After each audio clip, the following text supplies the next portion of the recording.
enjoy revisited. This is when you guys came together. What made you think about doing this project? What first thought did you have? Well, I have to be honest, and I have to give credit where credit's due. My dear friend, Mr. Rusty Morrell, who's a Bristol native, he called me one morning. We've been friends for about 20 years or so, and he called me one morning, and he was very familiar with a couple of projects I'd done. One called Livin', Lovin', Losin', Songs of the Lovin Brothers, and another called Mark Twain, Words and Music. Both of them were albums that paid tribute to folks. And the Mark Twain project it was narrated by Clint Eastwood and Jimmy Buffett and Garrison Keillor, and it told Mark Twain's life story, and then had a song in between each one to continue the story. And Rusty, he kind of had a dream of doing a project similar to that, to honor Bristol and the 27 Bristol sessions. And I just thought it was an excellent idea, and he talked me into it, which it didn't take a lot of arm twisting to do that, because I just think the world of Rusty, and I also love that music. And I thought it would be fairly easy to get, good friends and good people, great artists, both old and new artists, already established artists and non-established artists, to come and take part in a project that I hope would maybe make history again. Who knows, or remake history. Jesse, when Carl called you about this project, what was your first thoughts? Well, I needed to be explained to him what it was and who was going to be on it, and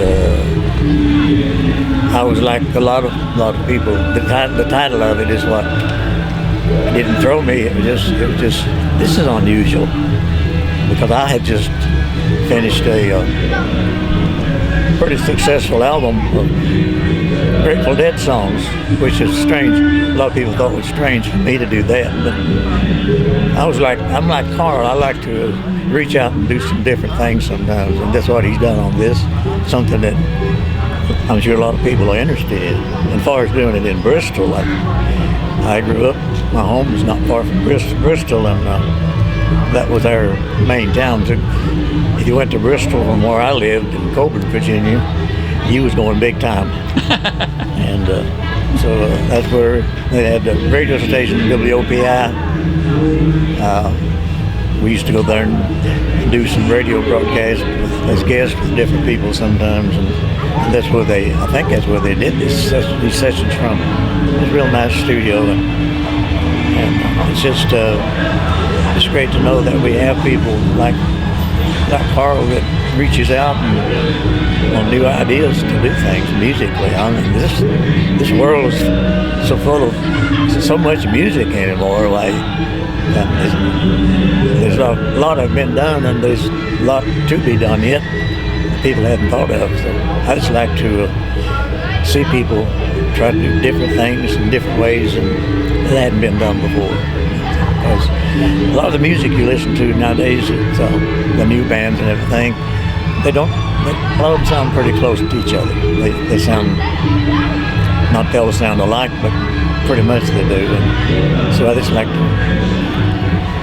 to see this awful funny journey be done by the new artist and doing the old songs like that. And I'm just thankful I could be a little part of this, because my grandfather was a part of it. And I can imagine how nervous he was when he walked in there and tried to play in front of the microphone.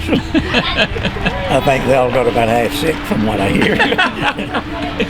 Jesse was a natural for this project. I mean, because there were many reasons, but of course because his grandfather, played on the original sessions, but also because, this guy helped raise me here. He and his brother Jim hired me when I was 14 years old to go on the road with them, play banjo with them, and I'll never be able to thank them enough. And it was such an honor to have Jesse be a part of this. And he and I just stood there, and we went in the studio, and I had the guitar and he had the fiddle, and he played a little bit of Johnny Goodwin, which is a whole lot like The Girl I Left Behind. Yeah.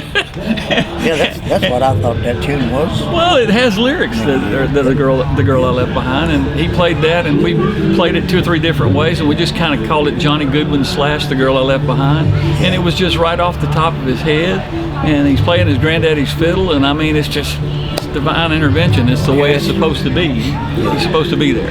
It's nice to have the same fiddle on 2 sessions that far apart, doing the same tune. Yeah.